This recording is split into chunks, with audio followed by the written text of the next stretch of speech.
Salam sehat untuk Sohib Pajak semua dan tetap semangat. Jumpa lagi dalam podcast di Artes Consultant, dokternya masalah perpajakan. Masalah pajak adalah masalah kita semua. Dan tentu kalau dokter asal mencari penyebab pasien sakit dan kemudian berupaya untuk mengobati pasien tersebut. Dan podcast ini berupaya untuk membuka wawasan permasalahan perpajakan dan kemudian mencoba memberikan alternatif pemecahan masalah. Hari ini, sebagaimana biasa, saya ditemani oleh sahabat karib saya, Farida Handana. Salam sehat teman-teman semua, Sohib Pajak, dan semoga kita semua selalu sehat walafiat. Farida, kok kayaknya kita sekarang agak formal. Kelihatannya apakah memang topik kita agak serius begitu ya? Ya, ini topik kelihatannya mungkin banyak yang lagi hangat-hangatnya dan lagi berlangsung saat ini. Kayaknya masyarakat perlu tahu lah. Perlu kita beri informasi. Mungkin ada sedikit yang akan terjadi di masyarakat yang mungkin bingung lah. Nanti coba kita bahas lebih baik lagi. Oke. Dan ini yang memang betul yang disampaikan oleh sahabat karib saya Farida, bahwa topik pembicaraan kita pada pagi hari ini adalah berbicara tentang program pengungkapan sukarela, yaitu atau yang orang sekarang itu main singkat-singkat aja ya. Kemudian kalau kita dengar PPS itu saya punya ada berbicara tentang program pengungkapan sukarela. Nah, sebetulnya sebelum sebelum kita diskusi lebih dalam dan mungkin ada berbagai topik permasalahan yang mungkin bisa kita ungkap gitu ya. Sebelum itu mungkin alangkah baiknya kalau kemudian saya memberikan ulasan sedikit lah. Apa sih sebetulnya yang dimaksud dengan program pengungkapan sukarela ini? Jadi memang PPS ini atau program pengungkapan sukarela itu diatur di dalam Undang-Undang Nomor 7 tahun 2021, yaitu pemberian kesempatan kepada wajib pajak untuk melaporkan atau mengungkapkan kewajiban perpajakan yang belum dipenuhi. Jadi kalau kita punya sesuatu, punya aset, punya harta, tetapi kemudian kita belum melaporkannya di dalam SPT kita, maka kemudian dipersilahkan para wajib pajak untuk secara sukarela melalui pembayaran pada penghasilan nantinya berdasarkan dan kemudian mengungkapkan harta-harta yang dimiliki itu yang belum dilaporkan. Dan pajak penghasilan itu bersifat final, ya kan? Di situ dengan cara mengalihkan tarif PPh final yang diatur di dalam undang-undang tadi nomor 7 dan kemudian di dasar pengenanya adalah nilai bersih. Ya, nilai bersih hartanya apa? Itu sebetulnya adalah nilai perolehan dikurangi dengan hutang kalau memang pemberian harta itu dilakukan. Nah kemudian kalau kita telah lebih dalam di dalam Undang-Undang Nomor 7 tahun 2021 itu sebetulnya ada, kita mengatakan sih atau kebijakan, tapi sebetulnya tidak secara eksplisit disebut dalam undang-undang kebijakan sambil tuntutan, tapi kita akan memilah ada kebijakan satu, ada kebijakan dua, biar kita lebih mudah untuk mencermatinya. Jadi kalau kita berbicara tentang kebijakan satu, itu adalah pengungkapan harta bersih periode 1 Januari 1985 sampai dengan 31 Desember 2015. Ya. Jadi kita bagi dua itu pengungkapan harta itu. Jadi yang periode 1 Januari 1985 sampai dengan 31 Desember 2015.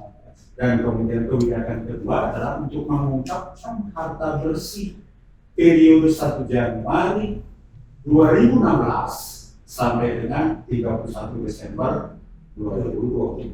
Ya. Jadi ada dua hal ini yang memang bagaimana mengungkapkan harta yang belum dilaporkan. Jadi kalau kita berbicara kebijakan satu pengungkapan harta bersih yang pertama 1985 sampai dengan Desember 2015, yang menjadi subjek pajaknya siapa? Siapa sebetulnya yang punya, yang boleh mengungkapkan secara sukarela itu adalah WP orang pribadi dan WP badan.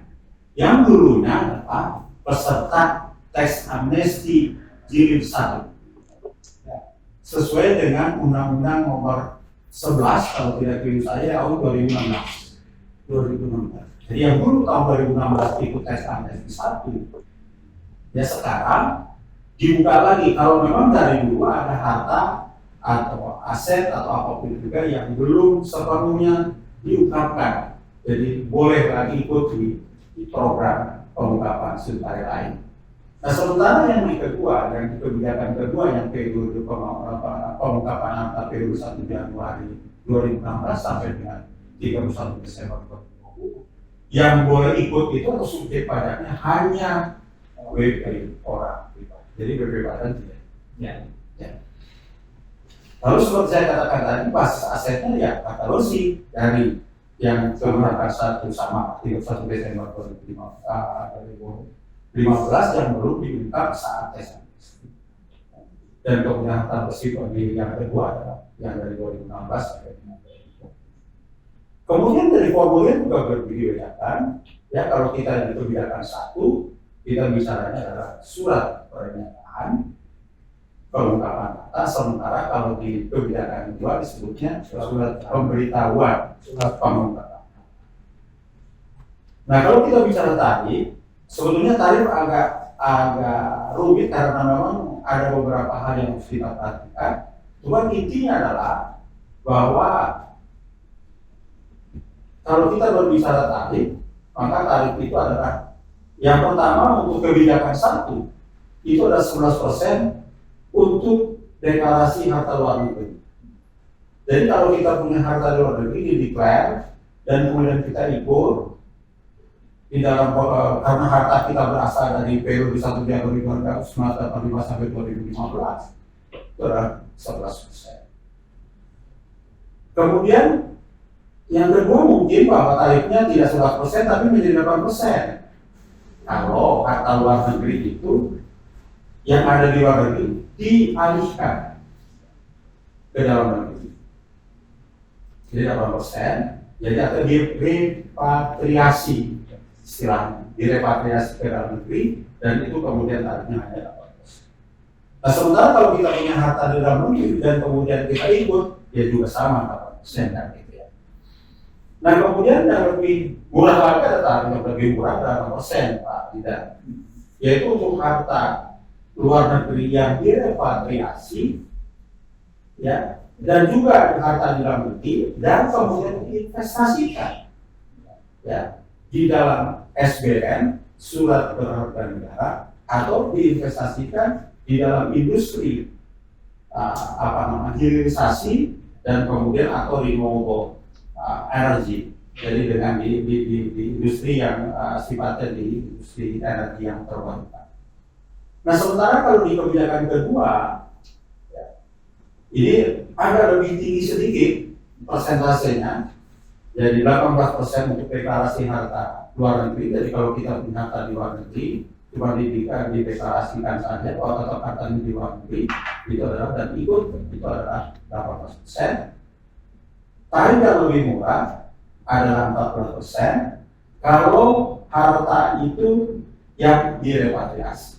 Jadi kalau harta luar negeri itu dialihkan ke dalam negeri dan juga data dan harta yang ada di dalam negeri juga itu tetap kena 14%. Dan kemudian tarif yang lebih murah 12% kalau harta luar negeri yang direpatriasi dan harta yang ada di dalam negeri itu kemudian diinvestasikan. Sama seperti halnya di kebijakan pertama pada SBN, surat berharga negara, ataupun pada industri hilirisasi ataupun di dalam industri yang sifatnya energi terbarukan.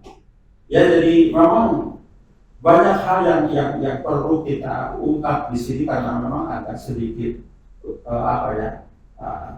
rumit sih enggak lah, cuma maksud saya adalah memang ada beberapa hal yang harus kita perhatikan betul agar supaya kita bisa mengikuti program ini dengan baik.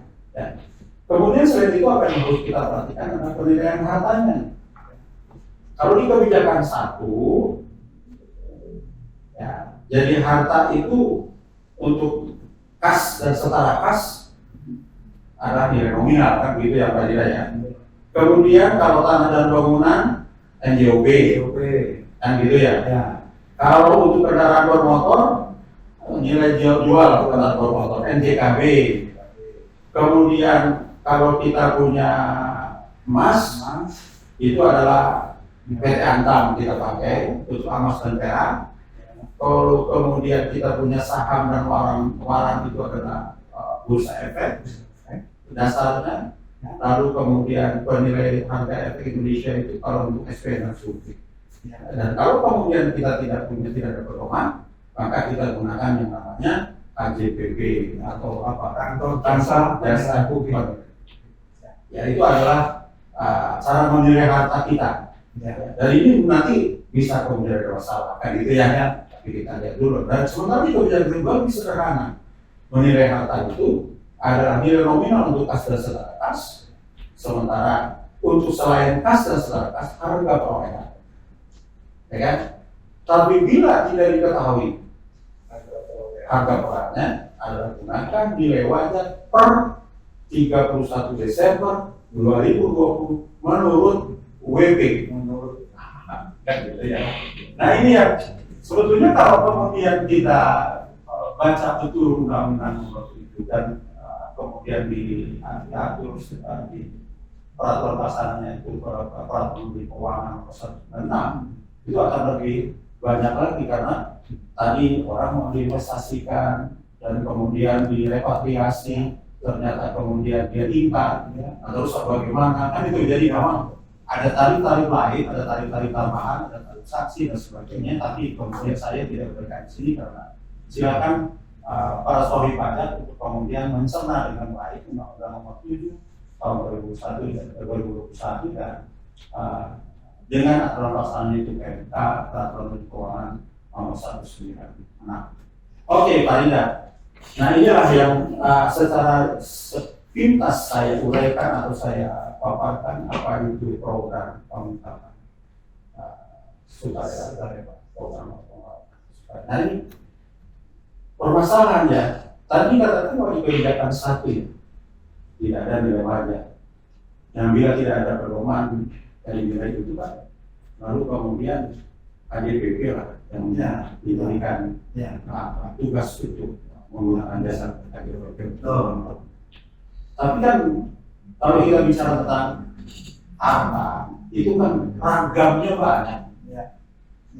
Pertanyaan saya, dari mana KJPP? Ya kan? Dan mungkin apakah nanti tidak akan juga masalah apakah kemudian direktur jenderal pajak yakin saja kalau seadanya kalau ini sudah dilakukan oleh KJPP yang memang sesuai apa yang terdaftar di Kementerian Keuangan kemudian yang percaya saja atau gimana ini juga mungkin yang salah dan juga yang kedua mungkin kan pasti ada tambahan biaya bagi si wajib pajak. Jadi gini ya Pak, jadi sohib-sohib sekalian, memang kalau kita lihat ini pengungkapan BPS, ya program pengungkapan sukarela ini, memang mas ketua separuh Pak. Ya memang program BPS ini itu sebetulnya harapan pemerintah adalah kembali pemerintah ini memang baik benar Pak. Kembali kita pemerintah mencoba untuk masyarakat patuh lah terhadap mencoba dengan teks amnesti pertama maupun pajak pertama dulu sudah sukses, cuman kelihatannya kok masih banyak juga yang sehingga dicobalah itu yang kesempatan kedua. Jadi kesempatan kedua ini adalah kesempatan yang sangat-sangat baik sebetulnya. Bagi kita para wajib pajak yang ada di negara Republik Indonesia ini, yang cinta ini untuk ikut di dalam program PPS ini. Nah, memang berbeda Pak antara tax amnesty pertama dengan program PPS ini untuk kebijakan pertama dari sisi penilaian. Ya, penilaian untuk program PPS ini program pengungkapan sukarela ini, program pengungkapan sukarela ini itu memang berbeda dengan pengampunan pajak pada waktu tahun 2016 ini. Ya, ini masih dikasih kesempatan kepada, karena begitu sanksi dulu itu 200% Pak. Iya. Jadi kalau punya angka 1 miliar 900 juta lah kira-kira itu untuk pemerintah.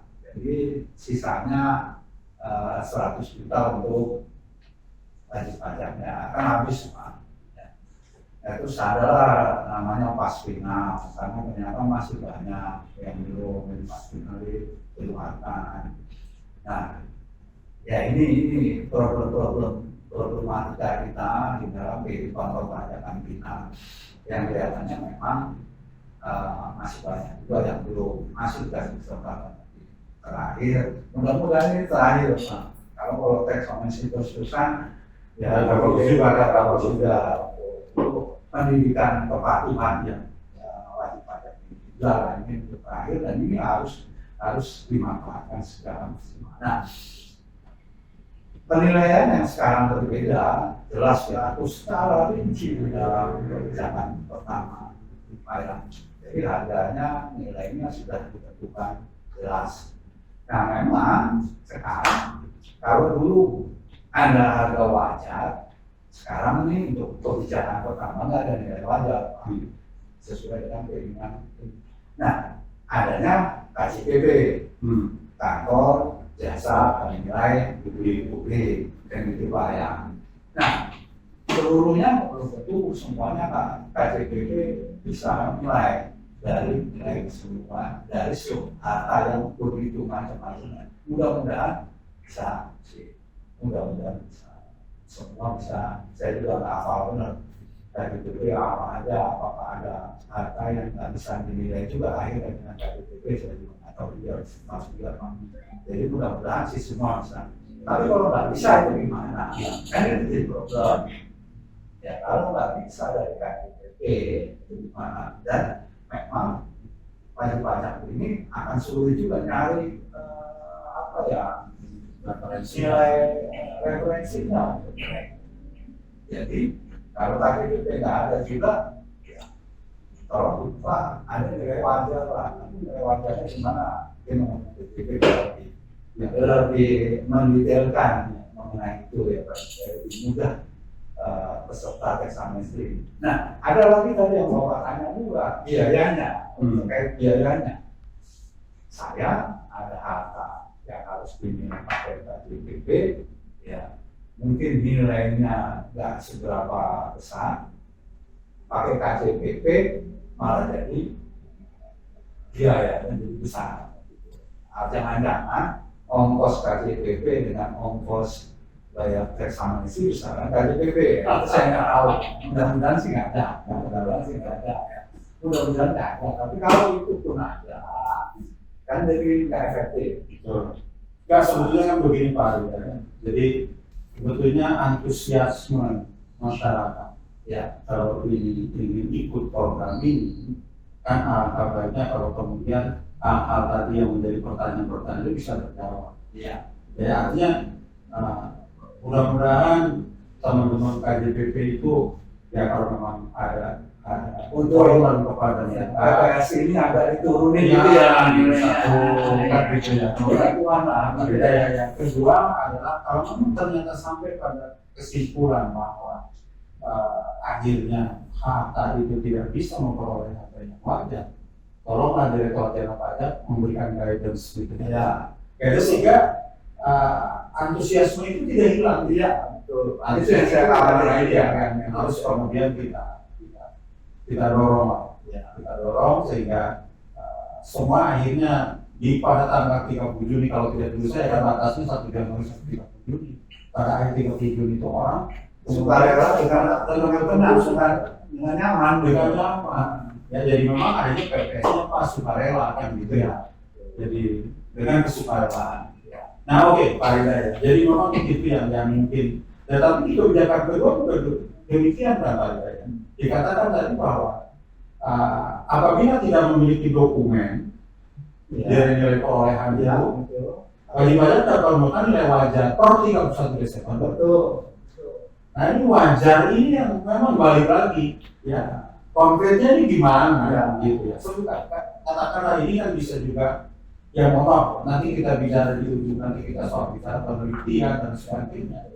Ujungnya kan akhirnya DJP atau dengan teman-teman di Direktorat akan melakukan penelitian ya, dan bisa kemudian ini menjadi isu.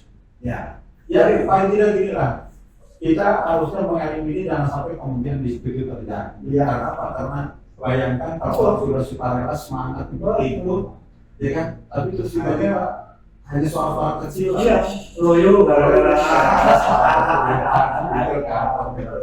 karena ada kesulitan jadi loyo. Ya. Kan gitu. Ya kalau saya melihatnya begini Pak, memang 2016 sampai dengan 2020 konsep dari perpajakan adalah sebetulnya nilai perolehan, konsep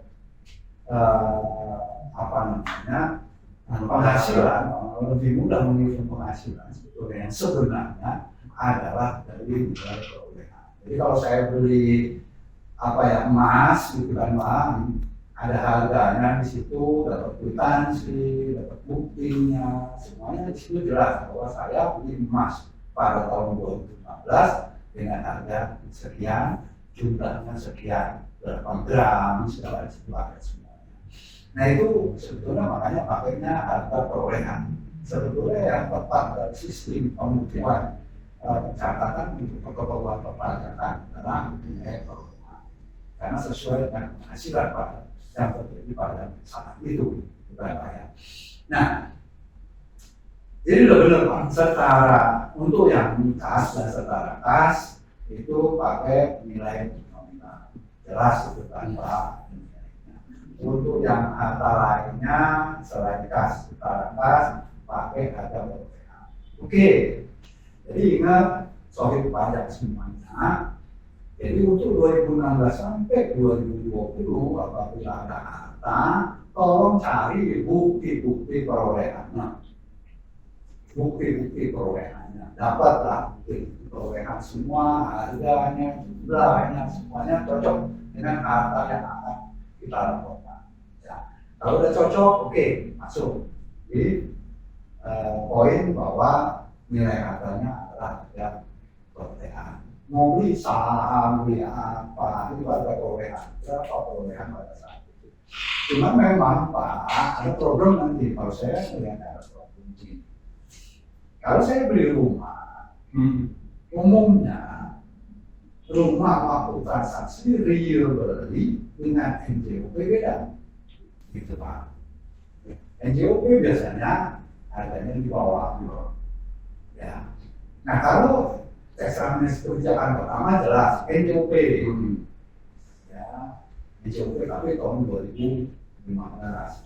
Nah sekarang beli tahun 2016, misalnya gitu Pak, antara NJOP dengan nilai perolehan bisa berbeda Pak. Itu yang kemungkinan terjadi konflik. Ya tapi kan terkas lah. Kalau itu kan terkas, jadi nilai perolehan bukan NJOP.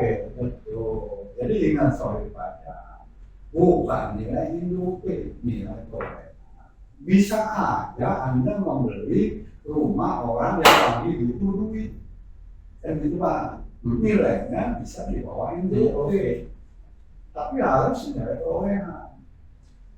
Bukti-bukti nilai perolehan Menjadi sangat penting.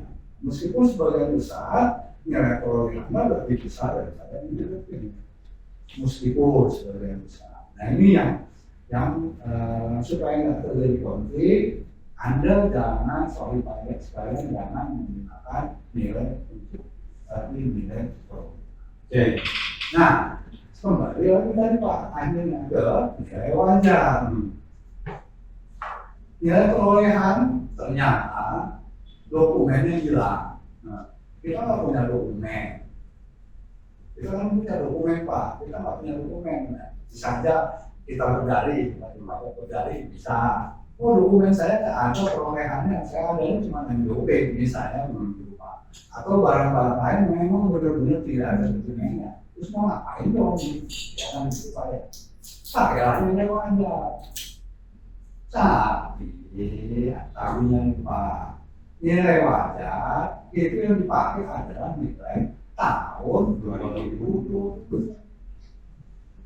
Ada nilai barang tahun 2020 turun, ada nilai barang tahun 2020 malah naik, nggak sesuai dengan konsep pada saat itu perolehan tadi gitu Pak. Nah ini biasanya tetap wajib pajak kita semuanya ngitung-ngitung di mana yang paling minim bayarnya kan gitu Pak mestinya kan gitu. Tapi kan bukan itu yang harus dicari, adalah kebenaran. Makin benar, Anda sorry Pak, laporkan makin nyaman. Kuncinya kan di situ Pak. Ya. Kalau keinginan bayar pajak minim, ya it's okay. Human being, dan itu Pak, tahu mungkin Bapak. Terus saya kalau bisa bayar pajaknya 2 kali lipat daripada dibutuhkan negara. Oke. Kalau bisa paling minim. Ya kalau ada yang begitu, itu luar biasa. Tapi kalau ya, nah kan nilai yang sebenarnya yang harus nah nilai wajar ini artinya di situ Pak. Nggak ada konflik memang Pak. Ya, aku pakai nilai wajar. Konfliknya nanti akan sangat luar biasa.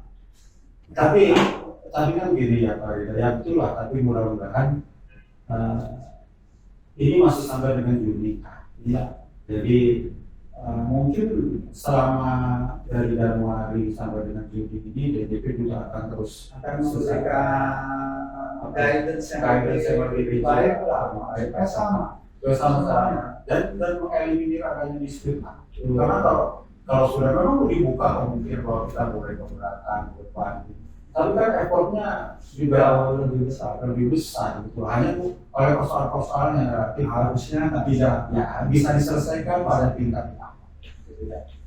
Jadi saya kira memang ini ada beberapa yang memang perlu kita garis bawahi. Tapi bukan berarti bahwa hal ini yang kemudian menjadikan kita menjadi tidak apa ya, tidak patuh gitu. Kemudian akhirnya kita menjadi malas PPS. Tidak, justru ini yang harus kita dorong sama-sama lah, agar kemudian juga Direktorat Jenderal Pajak bisa memberikan arahan, bisa memberikan guidance supaya kita bagaimana sebetulnya hal seperti kalau boleh usulah kepada dibuka lah apa semacam layanan tanda kutip komplain lah gitu ya, komplain center whatever lah ya, apa jadi masukan ya untuk kita beri apa kalau masyarakat itu nanya gitu kan kepada siapa menanya, oke lah mungkin ada klip ada apa, tapi apakah teman-teman siap mengerti menurut siapa ya kan gitu ya sama kalau ada masyarakat bertanya mengenai hal itu kan bisa dijawab ya.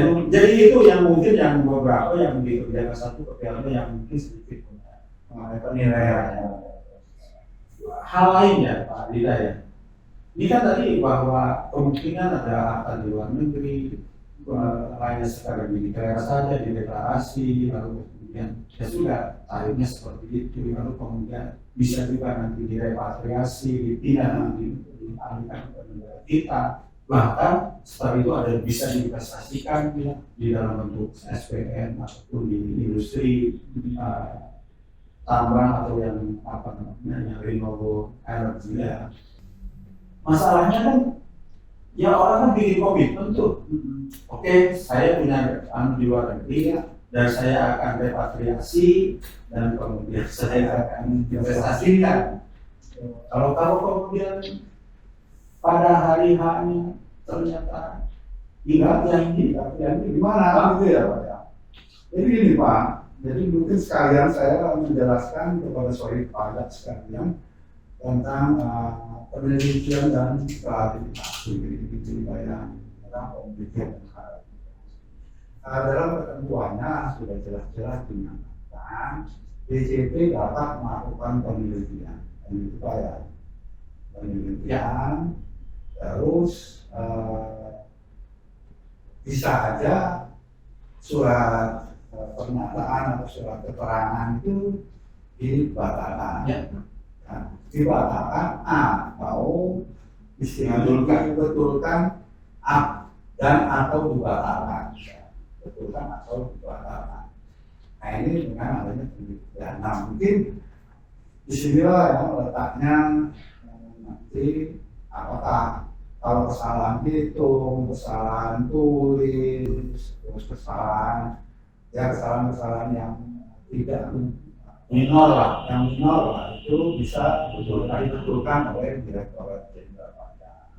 Tapi kalau kesalahan yang cukup besar, ternyata angkanya sesuai dengan dokumennya, tidak sesuai dengan kenyataan, atau tahunnya salah, pengungkapannya salah dari kata itu, ya bisa dibatalkan. Ada risiko dibatalkannya juga. Ini bukan aku juga Pak. Kita kehati-hatian dalam BPS.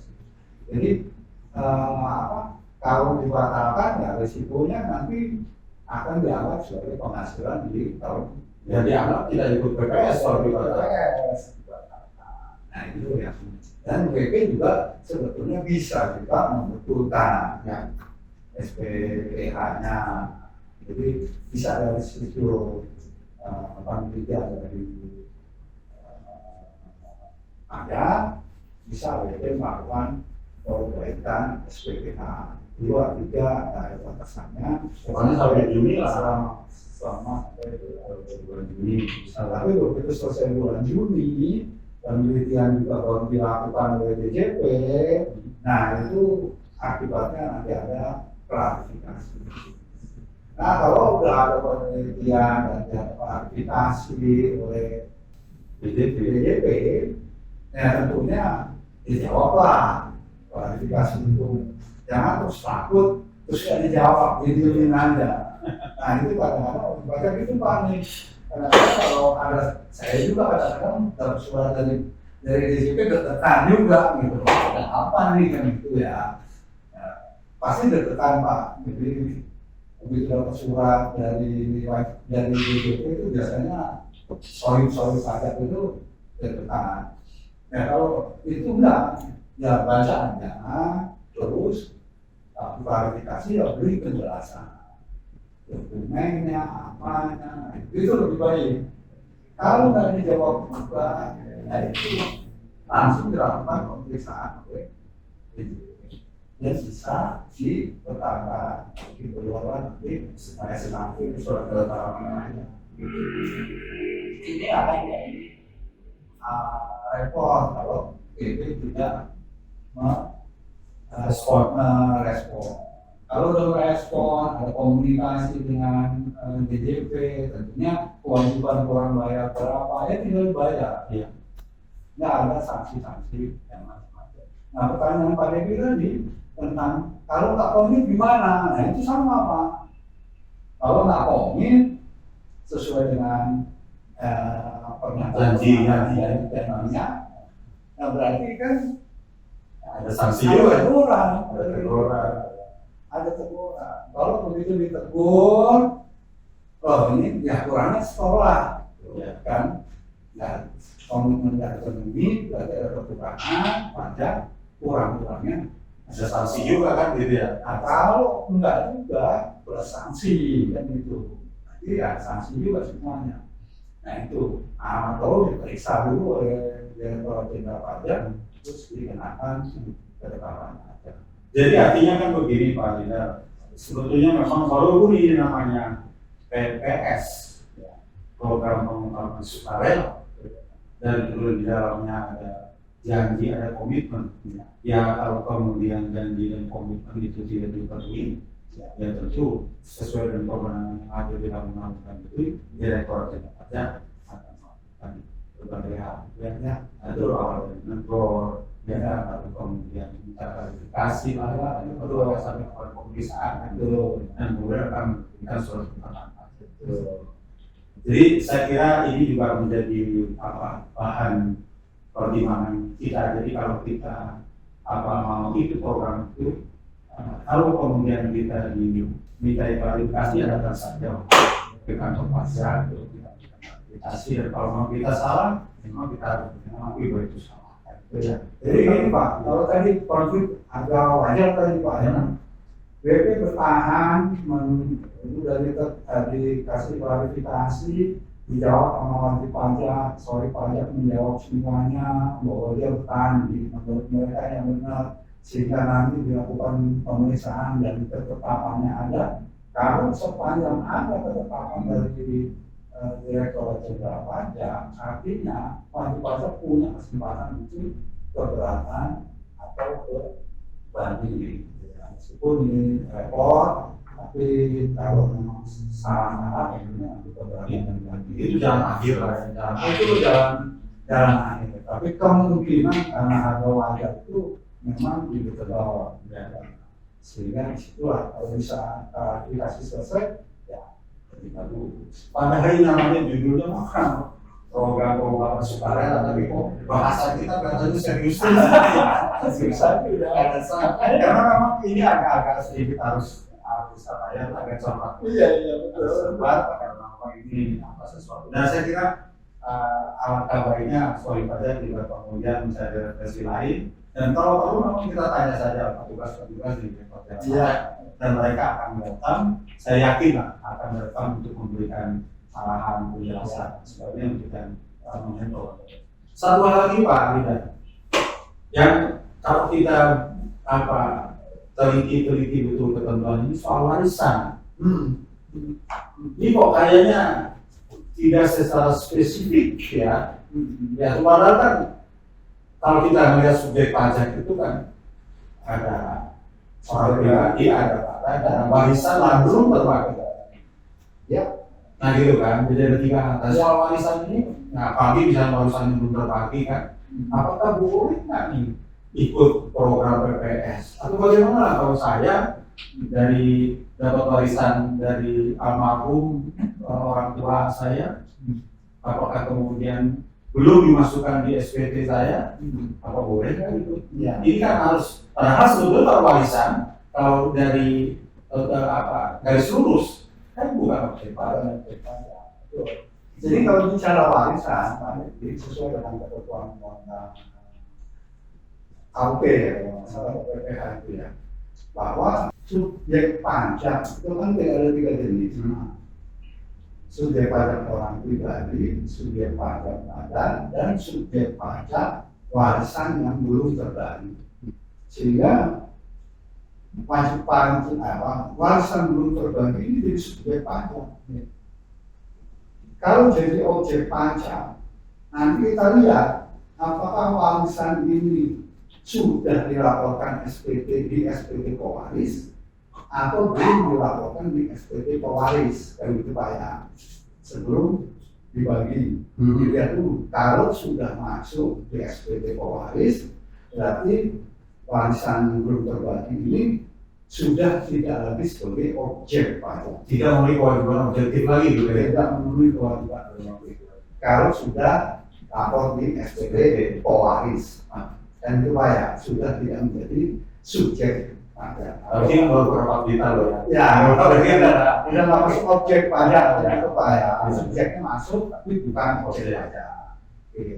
Kalau dia belum dimasukkan ke SPT pewaris, makanya subjek pajak ini karena belum dimasukkan ke SPT, apakah subjek atau warisan belum terbagi ini ada penghasilan yang belum dilaporkan atau enggak, dan gitu Pak. Kalau memang ternyata ada penghasilan yang belum dilaporkan, subjek pajak ini menjadi subjek pajak yang juga objek pajak. Jadi memenuhi warisan ini memenuhi warisan belum terbagi, memenuhi subjektif dan objektif dalam mata kewajiban perpajakan. Harus menyelesaikan dulu dong kewajiban kewajibannya harus diselesaikan. Nah, sekarang kasus PPS, PPS itu warisan saya yang melaporin apa enggak? Dan itu Pak ya, Nah, sangat tergantung Pak. Kalau warisannya sudah, kita tahu ini warisan sudah masuk di SPP pewaris.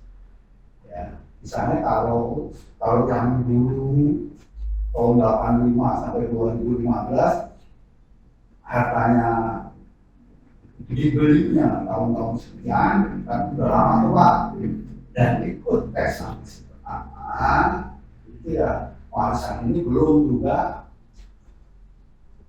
udah terbagi tapi belum udah terbagi dulu Pak, udah terbagi tapi belum dilaporkan oleh ahli waris kan gitu Pak ya.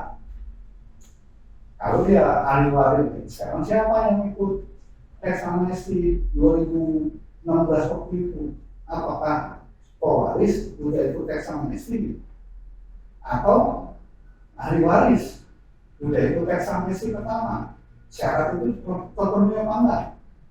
Yang terpenuhi harusnya pewaris ikut teks amnesti pertama. Kalau meninggalnya sebelum 2015 gimana posisinya kan gitu Pak? Udah diwariskan ke saya juga udah ikut teks amnesti di pertama, tapi belum saya laporkan warisan itu. Begitu dilihat bahwa oke di dalam SPP ada dan warisannya udah dulu, saya ikut teks amnesti pertama yang belum dilaporkan. Menurut saya kalau sudah subjeknya, objektifnya harta itu, waris itu sudah terpenuhi, harusnya nggak perlu ikut TPS dan itu Pak, sehingga dia cukup melaporkannya SPP 2021 sebagai warisan. Tapi harusnya harus ada bukti-buktinya yang jelas. Kita ikut dulu ya. Oh, kita ikut dan memang belum dilaporkan juga, terus apa namanya juga sudah masuk SPP pewaris, tapi bukti-bukti itu harus ada.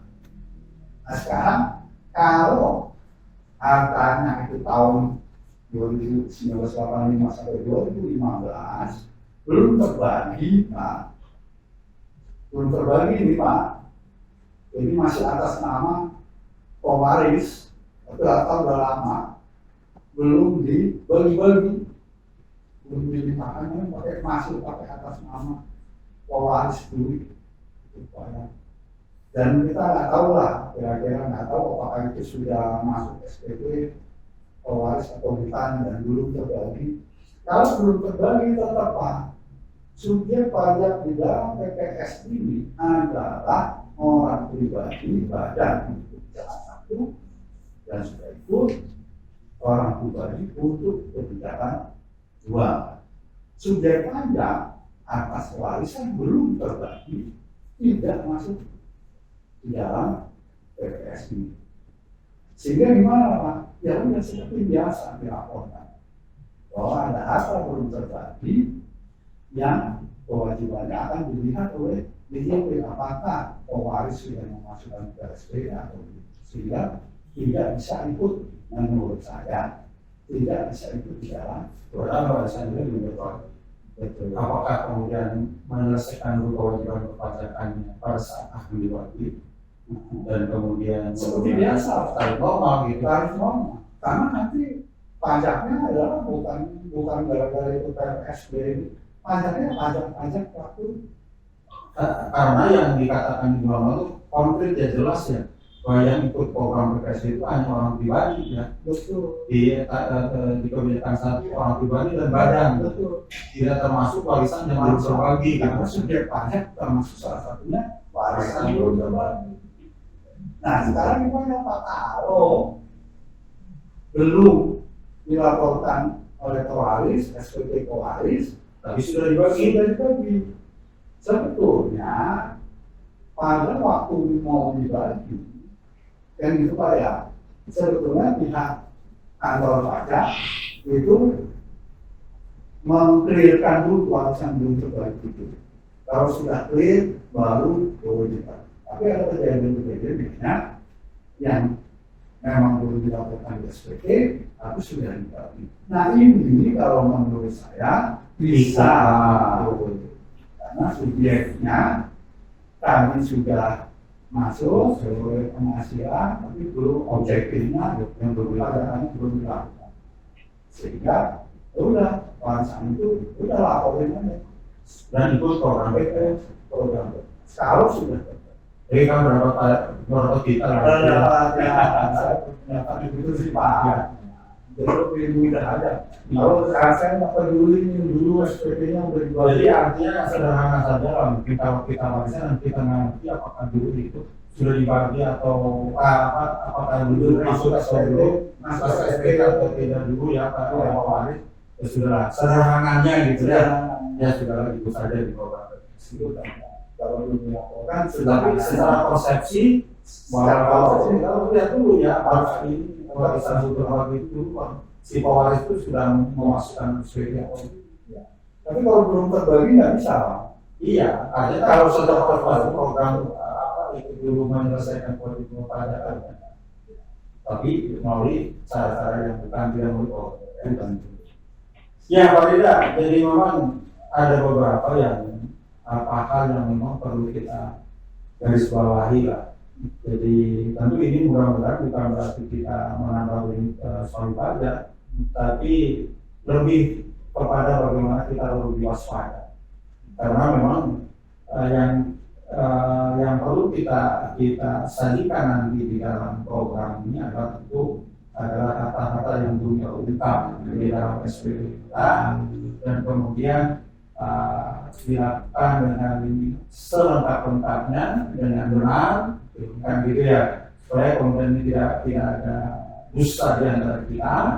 Dan kemudian yang repotnya bukan repot sih sebetulnya, dan memang sesuai diatur oleh undang-undang bahwa pada setelah 30 Juni kemudian teman-teman di Direktorat Pajak, para petugas akan melakukan klarifikasi, melakukan penelitian. Jadi saya kira itu memang juga jangan dianggap bahwa ini sebagai sesuatu yang menakutkan, ya, tapi justru ini adalah bagian dari proses itu.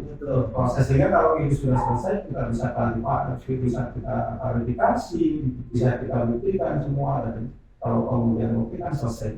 Ya, sehingga kita akan merasa nyaman dan kita boleh memasukkan seluruh data kita di dalam SPP di tahun 2021 dan 2022 nanti ya, sesuai dengan apa yang sudah kita lakukan di dalam program SPP. Walaupun sekarang ini kan sudah muncul lagi ya Pak, ya soal NFT, ya Panji token dan sebagainya yang memang sekarang ini saya menurut Pak Ner Direktur PGO Humas itu aset juga sudah dilaporkan walaupun barangkali proses pengiraannya gimana ya. Jadi memang mudah-mudahan dalam sampai di posisi 30 Juni itu pemilihan semacam itu sudah kemudian bisa dapat secara lebih konkret lah ya, ya jadi saya kira mungkin satu lagi Pak, ya kalau nggak laporin harus gimana nih? Ya satu lagi, terus kalau seandainya kita misalnya lah punya aset berasal dari 2016 sampai 2020 angka itu tadi, kita apa jadi program pengumpulan sukarela, kan sukarela kan gitu. Jadi kalau sukarela itu belinya boleh enggak kan? Iya. Juga sukarela kan gitu ya. Tapi ya jangan diambil maknanya gitu kan ya. Tapi coba, lalu saya nggak ikut. Ya. Terus kenapa lu? Ya itu dia Pak. Ya kalau ya ngomong ini memang kalau nggak ikut sebetulnya apa ya, saya mau bilang gimana Pak ya, akan dikenakan kalau DJP menemukan adanya transaksi kita di tahun 2015 sampai dengan 2020, kalau terungkap itu akan dianggap sebagai penghasilan di tahun 2022 dan itu bayar. Jadi ya ya kalau bisa mengungkap ya hebat kan DJP. Kadang-kadang orang begitu Pak, kalau DJP kalau bisa mengungkap hebat nih. Nah, jadi begini sebetulnya, kalau supaya saya bisa cerita pada pajak semua, ingat kalau dianggap itu sebagai penghasilan di tahun 2022 dan itu dibuat surat ketetapannya oleh Direktorat Jenderal Pajak. Artinya surat ketetapan pajaknya itu bukannya diterbitkannya harus di tahun 2022, Pak.